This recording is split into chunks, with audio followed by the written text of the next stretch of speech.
Hello everyone. Now let's check the detailed steps to repair the patient Seagate hard drives and finally recover lost data. This is one family 63 desktop Seagate hard drive.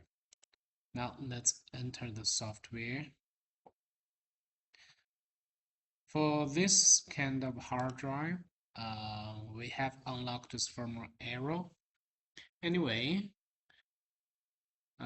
it's partially unlocked.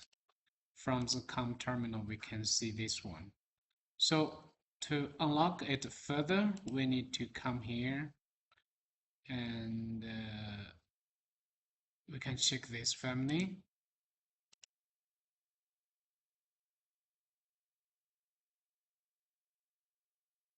Okay, then let's go to the COM terminal and Ctrl, and we can see it's unlocked further, and we can use the Ctrl-L command. So at this time, we can try to back up the important SOS files, and this step is very important.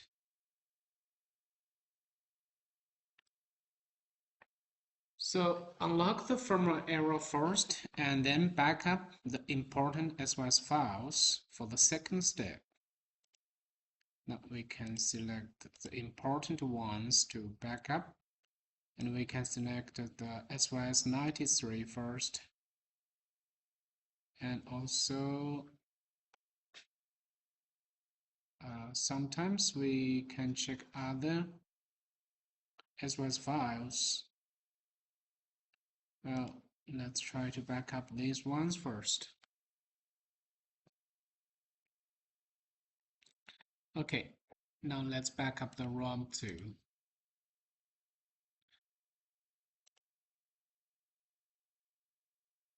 This is ATA read, so it's very fast to back up. And after ATA backup, and we don't need to power off and power on. And at this time, we can try to repair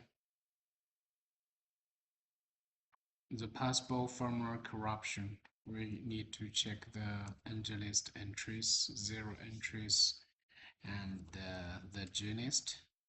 So still 0 entries, it's empty there. And then we can try to regenerate this translator.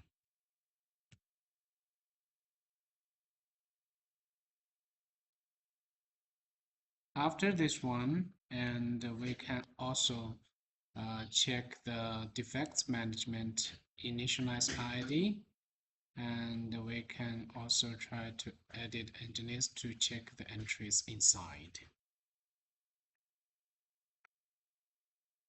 Well, let's complete the translator regeneration for this patient drive.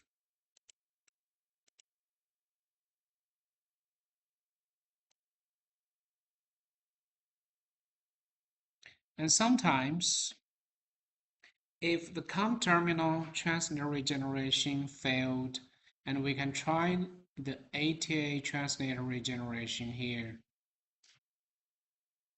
And if sometimes the heads are read-only, and we cannot power off the patient hard drives after the translator regeneration. Because if you power off and power on again, the translator regeneration will fail and the drive will go back to its original failed status.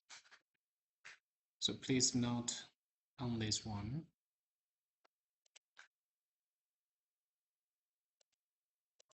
So we just need to wait until the translator regeneration completes. And then we can go to the DFL DDP data recovery software to install the lost partitions and get all lost folders and files back. Now the translator regeneration completes, but the drive keeps busy. At this time, we can try to power off and power on the patient drive, and check if the drive gets ready or not.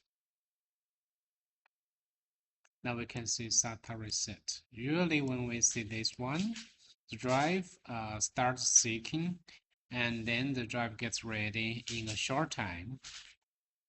So now we can try to check the hex and LBA 0, and we can see success.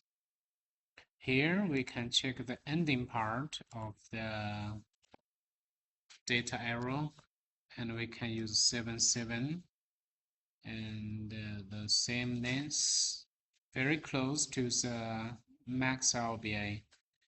And let's say if this part is accessible or not. Now we can see it's fully accessible. That means the drive is fully recovered.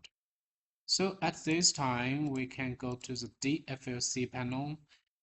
Anyway, we can try to stop this one first and click DFL DDP data recovery software, and we can see here is one data extraction icon, and we can go to extract master data directly. And anyway, we can see the last partition here, 2 partitions, and this one we just need to input the BitLocker password to unlock the partition and see all the lost folders and files. This one is very easy, and users can log in the Microsoft account to get this BitLocker password back. Thank you for watching the video.